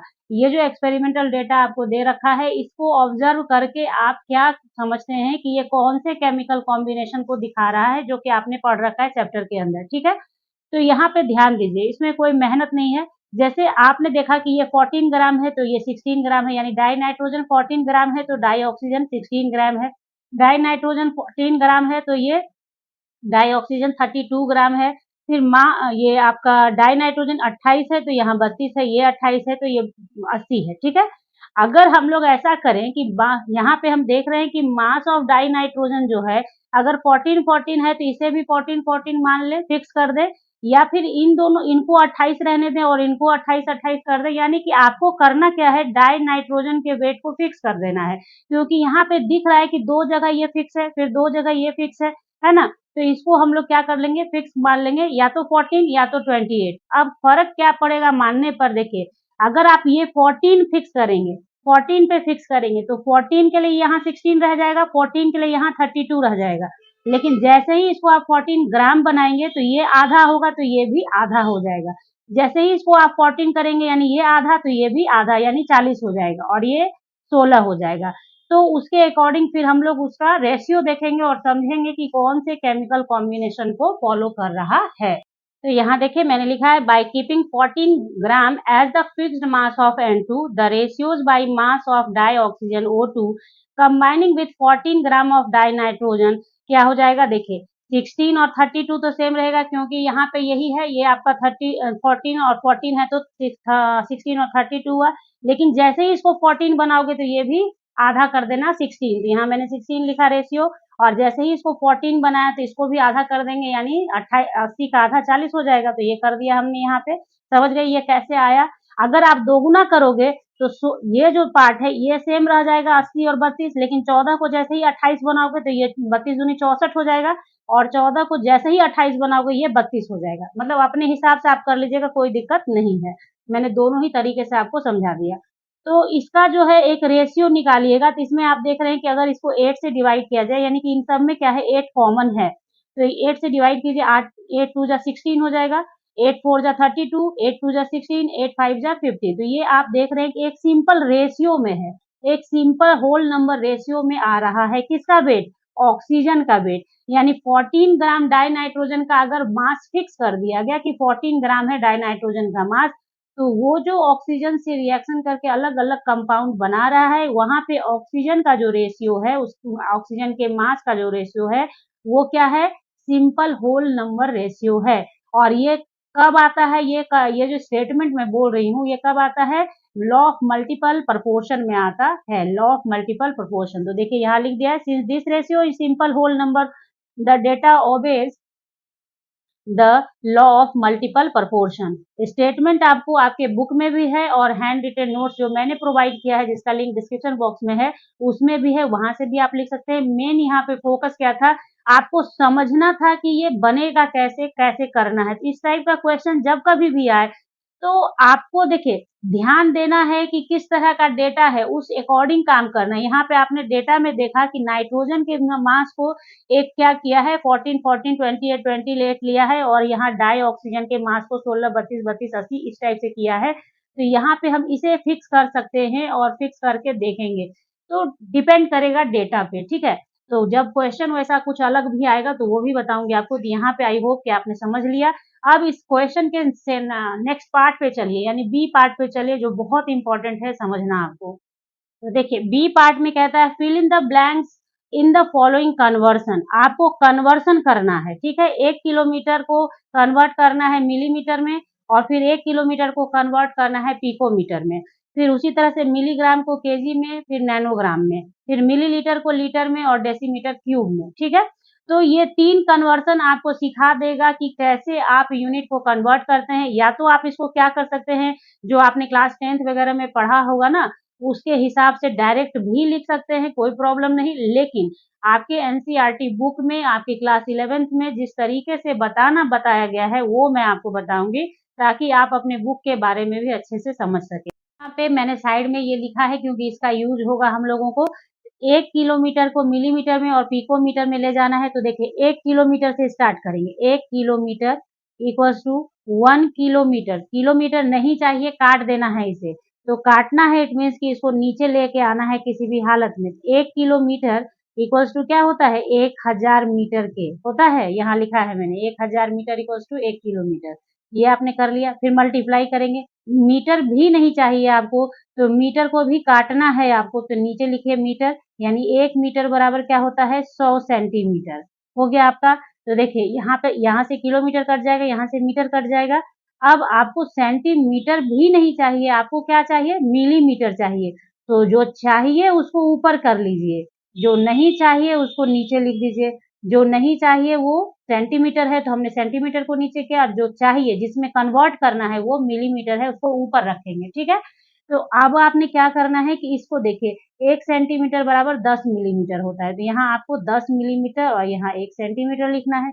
उसके बाद आपने ऐसे दिखाना है, किलोमीटर कट गया, मीटर। ये आप दिखाओ या नहीं दिखाओ, मैं आपको समझाने के लिए बता रही हूँ। ये अब अंडरस्टैंडिंग का चीज होता है कि ये कट गया, और आप देखेंगे, समझिए यहाँ पे ध्यान देके, 1000 मीटर बराबर किसके? 1 किलोमीटर, यानी ये दोनों आपस में 1 के बराबर है। ये 100 सेंटीमीटर इक्वल्स टू क्या? 1 मीटर, ये भी दोनों आपस में 1 के बराबर है। 10 मिलीमीटर बराबर 1 सेंटीमीटर, ये भी आपस में क्या है हमारा? 1 के बराबर है। तो ये अगर आप देखने बैठेंगे तो ये सारा आपका 1 1 के बराबर है, तो आपका 1 किलोमीटर ही रह गया। आपने कन्वर्ट भी कर लिया और फर्क भी नहीं पड़ा। तो 1 किलोमीटर बराबर आपके मिलीमीटर में कितना आ गया आपके पास? 3 2 5 1 6, यानी 10 टू द पावर 6 मिलीमीटर। ये आपका पहला डन हुआ। आपने समझा? पहला समझने में थोड़ा वक्त लगेगा, इसलिए थोड़ा समझ लीजिए, उसके बाद बाकी हम लोग जल्दी जल्दी बना लेंगे। अब बारी आती है पिकोमीटर में कन्वर्ट करने की। तो देखिए 1 किलोमीटर से फिर लेके चलिए, 1 किलोमीटर से जस्ट जैसे चल रहे थे चलिए, 1 kilometre multiplied by 1000 metre divided by 1 kilometre into 100 centimetre divided by 1 metre. ठीक है, तो देखिए यहाँ पे अब क्या है, हमारा पिकोमीटर बनाना है हमें, ठीक है ना। तो हम लोग डायरेक्ट भी चाहे तो यहाँ पे कर सकते हैं, पिकोमीटर ले सकते हैं और मीटर में इसको कन्वर्ट कर सकते हैं। तो देखिए पिकोमीटर के लिए सेंटीमीटर को लेने का भी जरूरत नहीं है हमें, क्योंकि हमें ज्यादा आगे जाना नहीं है। इसको हम लोग 10 टू दी पावर 12 पिकोमीटर में कन्वर्ट कर लेंगे। ठीक है, तो मेरा क्या हो गया, यहाँ पे किलोमीटर से किलोमीटर कैंसिल, ये इससे कैंसिल हो गया। तो हमारा 1 किलोमीटर बराबर कितने पिकोमीटर में आया, 10 to the power 15 picometre. 1 kilometre equals to कितना, 10 टू दी पावर 15 पिकोमीटर। आपने देखा आसान है, ये चीज आपके बुक में दिया है, वो आपको याद रखना है कि नैनोमीटर, पिकोमीटर, माइक्रोमीटर, जो अभी पहले भी क्वेश्चंस में देखा है आपने, उस टाइप से आएगा। तो ये हमारा फर्स्ट डन हो गया, तो यानी हमारा इसके अंदर लिखना होगा। तो हम लोग यहाँ पे लिखेंगे 10 टू दी पावर 6 और यहाँ पे हम लोग लिखेंगे 10 टू दी पावर 15। हो गया हमारा इतना काम, फर्स्ट हो गया। अब आइए 16 पे सेकेंड नंबर बनाते हैं। सेकेंड नंबर में क्या करना है हमें, 1 मिलीग्राम को केजी में कन्वर्ट करना है। 1 मिलीग्राम से चलना है और केजी लाना है।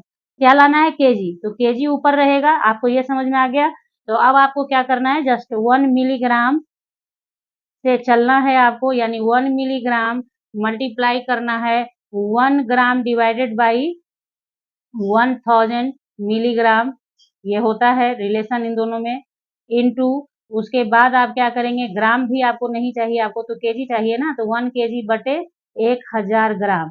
मैंने जो भी कुछ कहा है उस बात को गांठ बांध के रखिएगा। जिसमें कन्वर्ट होना है वो यूनिट ऊपर रहेगा, और जिस जिस यूनिट का हमें यूज नहीं है उसको नहीं रखना है, उसको नीचे रखेंगे तो ऊपर नीचे कट जाएगा। ठीक है, यहाँ आपका मिलीग्राम से मिलीग्राम गया, ग्राम से ग्राम गया, बच गया ना केजी, यानी कि 1 मिलीग्राम इक्वल्स टू, देखिए 1 2 3 4 5 6, 10 टू दी पावर -6 केजी। ये आपका पहला कन्वर्सन डन हो गया। क्यों, क्योंकि ये नीचे था, नीचे से ऊपर गया तो माइनस हो गया। और आप ये भी जानते ही हैं कि मिलीग्राम छोटा यूनिट है किलोग्राम से, तो 10 टू दी पावर -6 ही होगा। तो ये हो गया हमारा, ये डन हो गया हमारा according to NCERT book. Okay, question का ये फर्स्ट पार्ट डन हुआ है। अब सेकंड में आइए, नैनोग्राम में आपने कन्वर्ट करना है। नैनोग्राम में तो 10 टू दी पावर -9 होता है नैनो का प्रीफिक्स। ठीक है, तो आपने क्या करना है, इसमें सिर्फ फिर चलना है 1 मिलीग्राम से। 1 मिलीग्राम लिया आपने, तो 1 मिलीग्राम को पहले आपने क्या करना है कि मुझे मिलीग्राम चाहिए नहीं, तो मिलीग्राम हटाने के लिए जस्ट ऊपर वाला ही काम करेंगे, हजार मिलीग्राम। ठीक है, इनटू हमको नैनोग्राम चाहिए, नैनोग्राम में कन्वर्ट करना है, तो 1 नैनोग्राम बराबर 10 टू दी पावर -9 ग्राम होता है। ठीक है, तो यहाँ पे आपका मिलीग्राम कैंसिल हो गया, ग्राम से ग्राम कैंसिल हो गया, तो बच गया कितना, 10 टू दी पावर, देखिए 9 में से ये 3 वाला जीरो जाएगा, 9 में से ये 3 जीरो जाएगा तो -6 बचेगा, और -6 जब ऊपर आएगा तो 6 हो जाएगा, +6 हो जाएगा नैनोग्राम, यानी 1 milligram equals to 10 to the power 6 nanogram. ये आपका हो जाएगा यहाँ पे सेकंड डन। तो इसमें आप भर दीजिए, इसको लाके कितना है, 10 टू दी पावर -6, और यहाँ पे क्या आ रहा है, 10 टू दी पावर 6। क्लियर, इतना हो गया आपका, कोई दिक्कत नहीं। अब ये तो बहुत इजी है, ये आप फटाक से बना लेंगे। तो देखिए 1 मिलीलीटर है, 1 थर्ड नंबर है, 1 मिलीलीटर से चलना है आपको, 1 millilitre equals to 1 millilitre into litre में कन्वर्ट करना है आपको। तो आप कैसे करेंगे, मिलीलीटर, देखिए 1 लीटर बराबर कितना हो जाता है, 1000 मिलीलीटर। तो ये काट दीजिए, बन गया आपका लीटर में। ये तो बहुत इजी था, 10 to the power -3 litre, 1 millilitre बराबर इतना। अब आया डेसीमीटर का कहानी, डेसीमीटर पे काम करेंगे हम लोग। ठीक है, तो देखिए 1 millilitre equals to 1 centimetre cube होता है। ये आप एकदम ध्यान से रखिएगा, ये बहुत यूजफुल है। जब हम लोग कभी भी जब वॉल्यूम निकालते हैं तो कहीं पे सीसी लिखा रहता है, 1 सीसी 2 सीसी, आपने दवाई की सीसी पे, मतलब दवाई की बोतल पे भी लिखा देखा होगा। तो सीसी मतलब सेंटीमीटर क्यूब, सीसी मतलब सेंटीमीटर क्यूब, तो 1 ml बोलें या 1 सेंटीमीटर क्यूब बोले, दोनों एक ही चीज को रिप्रेजेंट कर रहा होता है।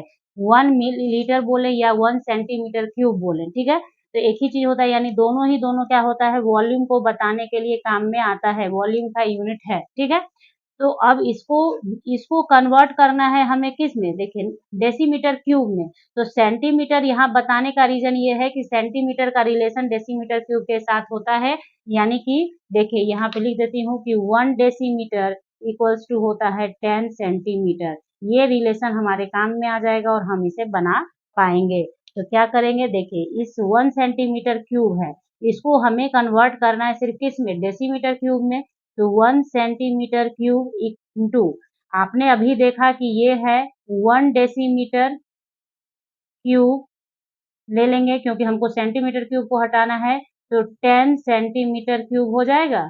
यानी ये 1 डेसीमीटर बराबर है 10 सेंटीमीटर के, तो क्यूब भी बराबर होगा क्यूब के, तो हमें सेंटीमीटर क्यूब को हटा लेना है। तो देखिए 1 सेंटीमीटर क्यूब इंटू, यहाँ तो आप डायरेक्ट लिखेंगे 1 डेसीमीटर क्यूब, कोई दिक्कत नहीं है आपको क्योंकि 1 है। यहाँ पे आपका 3 जीरो बढ़ जाएगा ऐसे और सेंटीमीटर क्यूब हो जाएगा। सेंटीमीटर क्यूब से सेंटीमीटर क्यूब हट गया आपका, और यहाँ पे आपके सामने आ गया ये 10⁻³ लिख सकते हैं इसे, 10⁻³ जो ऊपर आएगा तो -3 में कन्वर्ट हो जाएगा और ये डेसीमीटर क्यूब हो गया, यानी 1 millilitre converted into 10⁻³ decimetre cube हो जाएगा आपका। तो यहाँ आपने लिख लेना है, क्या इसको लिख लीजिए, यहाँ पे तो 10⁻³ छोटा ही होगा, हाँ -3, और यहाँ पे आपका 10⁻⁻, ये भी 3, ठीक है। तो ये दोनों हमारा डन हो गया, यानी कि 21 नंबर क्वेश्चन आपने बना लिया पूरी तरह से, और मैंने पूरी कोशिश की है इस चीज को समझाने की।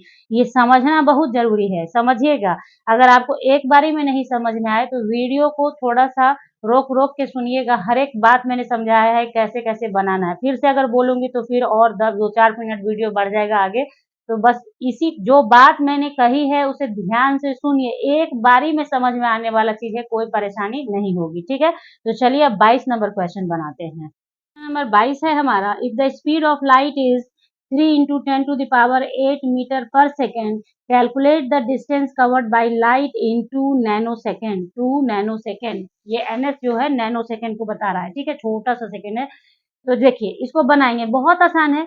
स्पीड ऑफ लाइट पर सेकेंड क्या दिया है, 3.0 इंटू 10⁸ मीटर दिया है, यानी 1 सेकेंड में इतना, तो 2.00 नैनो सेकेंड में कितना, यही तो बताना है, क्या डिस्टेंस बताना है। तो चलिए लिख देते हैं इसे, distance travelled by light in 1 second, 1 second में इतना चलता है, इतना मीटर, यही तो है। 3.0 इंटू 10⁸ मीटर पर सेकेंड, कहने का मतलब हुआ कि 1 सेकेंड में इतना डिस्टेंस कवर करता है, ठीक है। तो आपने वो कर दिया। तो distance travel by light in 2 nano second, यानी 2 इंटू 10⁻⁹ सेकेंड में, बस सोच ली कितना छोटा सेकेंड हो गया, -2 इंटू 10⁻⁹ सेकेंड में। तो बस कुछ नहीं करना है, इसको इससे मल्टीप्लाई कर दिया, 1 सेकेंड डिवाइड हो गया, ठीक है। तो देखिए मतलब यहाँ पे आपको है ना, डिस्टेंस ट्रेवल बाय लाइट कीजिएगा ना, तो डिस्टेंस ट्रेवल बाय लाइट क्या हो जाएगा, ये हो गया आपका 1 सेकेंड में इतना तय करता है, तो 2 सेकेंड में इतना 2 नैनो सेकेंड में कितना करेगा। तो इसको मल्टीप्लाई कर दिया, और यहाँ पे -9 में से 8 माइनस हो जाएगा, तो -1 मीटर हो गया, और इसको हटाइएगा तो इस तरीके से m इतना 0.600 मीटर आपका आंसर हो गया, यानी इतना डिस्टेंस कवर करेगा। ये बहुत आसान क्वेश्चन है, आप बना सकते हैं, कोई दिक्कत नहीं होगी, ठीक है। तो चलिए 22 तो डन हो गया हमारा, अब चलते हैं 23 पे। तो देखिए 23 नंबर क्वेश्चन को ध्यान से सुनिए और समझिए, बहुत आसान क्वेश्चन है, लेकिन देखने में जो लगता है ना आपको कुछ है नहीं मेहनत। देखिए in a reaction A and plus B2 equals to AB2 है, identify the limiting reagent if any in the following reaction mixture, यानी यहाँ पे 5 रिएक्शन मिक्सचर दे रखा है, आपसे कहता है कि ये फॉलो करता है किस रिएक्शन को, A plus B2 equals to AB2 को। तो आपको बताना है कि इसमें कोई लिमिटिंग रिएजेंट है, मतलब अगर है तो कौन है ये बताना है, और नहीं है तो नहीं है, ये भी बताना है कि है या नहीं, पहले ये बताइए, और अगर है तो कौन है, ठीक है, ये बताना है। 2 ही चीज बताना है, पहले फाइंड आउट करना है या नहीं, और है तो कौन सा लिमिटिंग रिएजेंट है। और पिछले क्लास वीडियो नंबर 1 में मैंने आपको लिमिटिंग रिएजेंट बहुत अच्छे से समझाया है कि वो रिएजेंट जिसकी मात्रा कम होगी, जो रिएक्शन को रोक देगा होने से, यानी जिसकी मात्रा कम है तो रिएक्शन उसी लिमिट तक होके फिर रुक जाएगा रिएक्शन। तो रिएक्शन जैसे ही रुक जाएगा तो वही कहलाएगा लिमिटिंग रिएजेंट, क्योंकि मात्रा उसकी कम है, तो कम है तो वो जितना है उतना खप जाएगा, उसके बाद फिर नहीं होगा। तो ऑलमोस्ट आप समझ गए कि लिमिटिंग रिएजेंट जिसकी मात्रा कम है। चलिए अब इसको बनाएंगे कैसे, समझेंगे कैसे, वो समझिए। बहुत आसान है, 1 मिनट में समझ जाएंगे। देखिए आपका जो रिएक्शन है, हमने उस रिएक्शन को लिखा पहले जो दिया हुआ है, A plus B2 gives AB2। तो A क्या है, एक एटम को रिप्रेजेंट कर रहा है, B2 किसको रिप्रेजेंट कर रहा है, एक मॉलिक्यूल को रिप्रेजेंट कर रहा है, और AB2 भी एक मॉलिक्यूल को रिप्रेजेंट कर रहा है। और एक एटम हो वो एक मोल को रिप्रेजेंट करता है, एक मॉलिक्यूल हो वो भी एक मोल को, और एक मॉलिक्यूल भी एक मोल को। ये सारी बातें मैंने वीडियो नंबर 1 में बहुत समझा समझा के आपको बताया है डियर, जरूर से उस वीडियो को वॉच कर लीजिए। आपके मोल से रिलेटेड, मॉलिक्यूल, एटम ये सब से रिलेटेड जो भी प्रॉब्लम है ना, एकदम 100% दूर हो जाएगी। ठीक है, तो चलिए ये लिख लिया ना आपने, अब काम बन गया आपका। अब देखिए यहाँ पे एटम, मॉलिक्यूल, मोल मोल मोल हो गया। तो क्वेश्चन नंबर फर्स्ट में पहले मेरा क्या कहता है, 300 एटम्स ऑफ ए कंबाइन कर रहा है 100 मॉलिक्यूल्स ऑफ बी। और अकॉर्डिंग टू योर क्वेश्चन आप क्या देख रहे हैं कि एक atom react with 1 molecule of B two. ठीक है, आपका जो रिएक्शन है उसके अकॉर्डिंग क्या है कि एक एटम रिएक्ट कर रहा है एक मॉलिक्यूल से। तो 300 एटम रिएक्ट करेगा कितने मॉलिक्यूल से, 300 मॉलिक्यूल से, जबकि अवेलेबल कितना है, 100 मॉलिक्यूल ही अवेलेबल है। तो यहाँ पे लिमिटिंग कौन हो गया, होना चाहिए था 300, हो गया 100। तो लिमिटिंग रिएजेंट कौन हो गया, यही मेरा लिमिटिंग रिएजेंट हो गया, क्योंकि इसने रिएक्शन को लिमिट कर दिया। रोको भैया रुको, यहाँ के बाद आगे नहीं बढ़ना, मेरे पास तो 100 ही है, आपको 300 चाहिए तो रुक गया। तो लिमिटिंग रिएजेंट ये है हमारा। बस कैसे लिखना है ये भी आपको दिखा देती हूँ, उसके बाद आपने इसी तरीके से हर एक क्वेश्चन में लिखना है। लिखेंगे नहीं हम लोग, सिर्फ समझ लेंगे। ठीक है, जैसे लिखा है 1 atom of A will react with molecule of B2 equals to 1, इसलिए 3 एटम, ये जो ऐसे लाइन खींचा वो देख रहे हैं उसका मतलब है ये सेम टू सेम लिख देना है। B2 इक्वल्स टू 300 मॉलिक्यूल चाहिए इसके लिए, but there are only 200 molecule of B2 available, so it is limiting reactant या रिएजेंट, जो बोलिए कोई दिक्कत नहीं है। बात आ गई समझ में आपके। अब चलिए नेक्स्ट क्वेश्चन आप खुद भी बना लेंगे वो वीडियो को रोक के। तो देखिए अब नेक्स्ट क्वेश्चन है हमारा, 2 मोल ए प्लस 3 मोल ऑफ बी दिया है। तो मोल पे आ गए हम, अब एटम और मॉलिक्यूल से बाहर आ जाइए, मोल में आ जाइए। तो यहाँ आप देखिए इस रिएक्शन को एकदम 100% ध्यान में रखिए, इसके बिना नहीं बनेगा। 1 मोल रिएक्ट करता है कितने से, 1 मोल ऑफ B2 से। 1 mole of A react with 1 mole of B2, तो हमारा 2 मोल ऑफ ए रिएक्ट करना चाहिए था 2 मोल ऑफ बी से। 2 मोल रिएक्ट करेगा कितने से, 2 मोल ऑफ बी से, क्योंकि यहाँ रिएक्शन जो है उसके अकॉर्डिंग हम बात करते हैं कि 1 मोल रिएक्ट 1 मोल से, तो 2 मोल रिएक्ट विथ 2 मोल से। तो यहाँ पे आपने क्या देखा कि यहाँ तो अब मेरा बी तो भैया 3 मोल है, ज्यादा है, 2 होना चाहिए था, 3 है। लेकिन हमारा यहाँ पे 2 मोल ऑफ ए है, यानी कि अगर यहाँ पे 3 मोल होता है ए तो रिएक्शन अच्छा खासा हो जाता, लेकिन 2 मोल होने के कारण ये क्या हो गया, हमारा लिमिटिंग हो गया। ये इसने लिमिट कर दिया कि भैया मेरी मात्रा तो कम है, आपको उतना ही दूर तक रिएक्शन करना है जितना दूर तक हम मिलेंगे आपको। तो क्या हो गया, ये मेरा लिमिटिंग हो गया। मैं आपको LR लिखूंगी, लिमिटिंग रिएक्टेंट। ठीक है, समझ जाना, समझ गए, कोई दिक्कत नहीं। इसको लिखना कैसे है, यहाँ पे लिखा है, स्क्रीनशॉट ले लो इसका, इसी तरीके से आपको लिखना है। ठीक है, तो इसमें कुछ मेहनत जो समझाया है वही लिख दिया है यहाँ पे। ओके क्लियर, चलिए नेक्स्ट आइए, थर्ड नंबर पे आ जाइए, 100 atoms of A plus 100 molecules of B. तो यहाँ पे देखिए इसको देखेंगे आप तो 1 एटम 1 मॉलिक्यूल से रिएक्ट करता है, तो यहाँ पे क्या है, 100 एटम ऑफ ए है और 100 मॉलिक्यूल ऑफ बी है, यानी एक और एक था वहां पे, तो यहाँ 100 एटम है और 100 मॉलिक्यूल्स है, यानी कि यहाँ पे कोई भी लिमिटिंग रिएक्टेंट नहीं है। यानी कि इस रिएक्शन के अंदर no limiting no LR, no LR है, मतलब लिमिटिंग रिएक्टेंट नहीं प्रेजेंट है। समझ गए, इस रिएक्शन में, इस पर्टिकुलर में। ठीक है, क्योंकि है ही नहीं, वैसा सब बराबर बराबर है। अब आइए नेक्स्ट में, 5 mole of A plus 2.5 mole of B.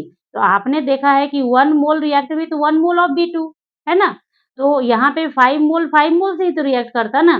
तो 5 मोल ये तो है, लेकिन ये क्या है, 2.5 मोल बी है, तो ये कम है ना, ये कम है, इसलिए ये क्या हो जाएगा, यही आपका लिमिटिंग रिएक्टेंट हो जाएगा यहाँ पे, क्योंकि इसकी मात्रा कम है और ये रिएक्शन को रोकेगा। उसी तरीके से आप यहाँ देखेंगे 2.5 मोल ऑफ ए है और 5 मोल ऑफ बी है, तो आपने देखा है कि 1 मोल से ही रिएक्शन करता है, तो ये तो ज्यादा है, इसकी मात्रा यहाँ कम है, तो ये जस्ट उसका रिवर्स क्वेश्चन ही तो है ना 4 का। तो यहाँ पे ए हमारा लिमिटिंग रिएक्टेंट हो गया, तो नहीं लिख लोगे ऐसे, ये समझा ही दिया है। ये देखिए हर तरीके, ये एटम मॉलिक्यूल वाला लिखने का तरीका, ये मोल वाले लिखने का तरीका, 2 क्वेश्चन बताया ना आपको लिख के कैसे है, तो ऐसे ही लिख के आप भी बना लेना ये सारे क्वेश्चन को। तो यहाँ पे आपका 23 नंबर डन हो गया। अब चलते हैं हम लोग अपने लास्ट क्वेश्चन पे।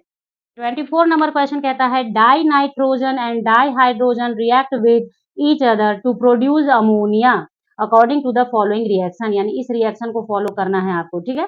तो कैलकुलेट करना है, calculate the mass of ammonia produced if 2.00 into 10 to the power 3 gram die nitrogen react with 1.00 into 10 to the power 3 gram of di hydrogen, ठीक है, क्लियर। फिर कहता है नेक्स्ट है will any of the two reactant Riemann unreacted, और third कहता है if yes, यानी कि सेकंड वाला यस है आपका आंसर, तो विच one and what would be its mass. तो सबसे पहले आपको करना ये है कि ये जो आप देख रहे हैं ना, ये 2 into 10 to the power 3 ग्राम, इसको 2000 ग्राम भी तो बोल सकते हैं ना, सब खाली लिखने का तरीका है, ये सब स्टैंडर्ड फॉर्म में लिखने का तरीका होता है। ये 2000 ग्राम है, ये 1000 ग्राम है, ठीक है। तो चलिए बनाते हैं। तो सबसे पहले आप क्या करें, जो रिएक्शन दिया है उसको एकदम, वो रिएक्शन इन्फॉर्मेशन के लिए है, उसे इन्फॉर्मेशन निकालना है। N2 gas 3H2 gas 2NH3 बन गया, तो आपने इसका वेट लिख दिया 28 ग्राम, 14 दूनी 28 हो गया। यहाँ पे क्या हो गया 3 2 जा 6, हाइड्रोजन का तो एक ही होता है ना, तो 3 2 जा 6 हो गया, एक 6 ग्राम। फिर यहाँ पे अमोनिया के लिए इसका 14, इसका 3 जोड़ के 17, 17 दूनी 34 ग्राम हो गया, ठीक है। तो अब इसके अकॉर्डिंग आप देखें कि 28 ग्राम नाइट्रोजन रिएक्ट करता है 6 ग्राम से, ठीक है। तो 2000 ग्राम नाइट्रोजन रिएक्ट करेगा कितने ग्राम हाइड्रोजन से, तो उसी को यहाँ लिखना है according to available data data 28 gram nitro N2 requires H2 6 gram, इसलिए 1 ग्राम N2 रिक्वायर्स H2 कितना 6/28 ग्राम, इसलिए 2000 या 2 into 10 to the power 3 ग्राम। मतलब कोई चिल्ला चिल्ली नहीं मचाना है, यहाँ दोनों का मीनिंग एक ही है, लिख दीजिए इसको, आप करके देखेंगे तो यहाँ कर लिया। उसके बाद आपने क्या करना है, इसको काटना है, इसको मैंने काटा है 4 से, ठीक है। 4 7 जा 28 और 4 5 जा 20, ये इतना मेरा आ गया। 7 से डिवाइड कीजिए, इतना ग्राम आपका आ गया। क्या आ गया, हाइड्रोजन, यानी कि 2000 ग्राम नाइट्रोजन से रिएक्शन के लिए कितना हाइड्रोजन चाहिए, 428.6 ग्राम ही हाइड्रोजन चाहिए हमें रिएक्शन के अकॉर्डिंग। और हमारे पास है कितना, हमारे पास है कितना है, हमारे पास 1000 ग्राम है ना, है हमारे पास 1000 ग्राम। तो बस आपको तो समझ में आ गया कि चाहिए तो इतना ही, तो 1000 ग्राम है, तो ऑब्वियस है कि अनरिएक्टेड बचेगा ही बचेगा। यानी क्वेश्चन नंबर सेकंड जो है will any of two reactant remain unreacted, तो यस, यस इसका आंसर हो गया, इसका आंसर हो गया यस। और if yes which one and what would be its mass, तो वही हाइड्रोजन हो गया, लिख दिए। But H2 actually available 1000 gram, this means that H2 is in excess हो गया। Mass of H2 remains unreacted 1000 है हमारे पास, 1000 रिएक्शन के लिए इतना ही चाहिए, तो 1000 में से इसको माइनस कीजिए, माइनस करके मैंने यहाँ आपको दिखाया है, और यहाँ इतना आ गया, ठीक है। तो हो गया इतना, 2 क्वेश्चन का आंसर तो हो गया हमारा। अब हमें क्या करना है कि देखिए, अभी आपको क्या बताना है, देखिए इस क्वेश्चन के पहले ही पार्ट पे आइए फिर से। Calculate the mass of ammonia produced, calculate the mass of ammonia, ammonia बताना है अब आपको कि कितना अमोनिया प्रोड्यूस होगा जब 2000 ग्राम डाई नाइट्रोजन रिएक्ट करेगा 1000 ग्राम डाई हाइड्रोजन से। तो अब आपको यहाँ पे देखिए इस तरीके से बताना है, क्योंकि आपने ये जान लिया कि हाइड्रोजन की मात्रा कितनी चाहिए एक 2000 ग्राम के रिएक्शन के लिए, तो अब आप इसका वेट बता सकते हैं। जैसे लिखेंगे 6 gram of H2 will form NH3 कितना 34 ग्राम, जो आपने रिएक्शन में देखा है कि 6 ग्राम हाइड्रोजन से बनता है कितना ग्राम 34 ग्राम, तो बस वही किया। और चूंकि हमारा 428.6 ग्राम हाइड्रोजन ही रिएक्शन में पार्टिसिपेट कर रहा है, तो इसलिए इतना ग्राम कितने को करेगा 34/6 इंटू इतना ग्राम। इसको सॉल्व कीजिए, आंसर लिखिए और कमेंट सेक्शन में बताइए कि आंसर कितना आया, वही आपका आंसर भी हो जाएगा। तो ये आशा करती हूँ कि ये वीडियो और ये जो अभी आपको जितना भी कॉन्सेप्ट दिया गया है इस पूरे वीडियो में, वो सब कुछ आपके समझ में आ रहा है, आपने समझ लिया है, अच्छे तरीके से समझ लिया है। तो वीडियो को लाइक करना डियर, शेयर करना और बने रहना साथ में। मिलते हैं आपसे नेक्स्ट क्लास में, तब तक के लिए bye, thank you, take care, have a nice day बच्चों।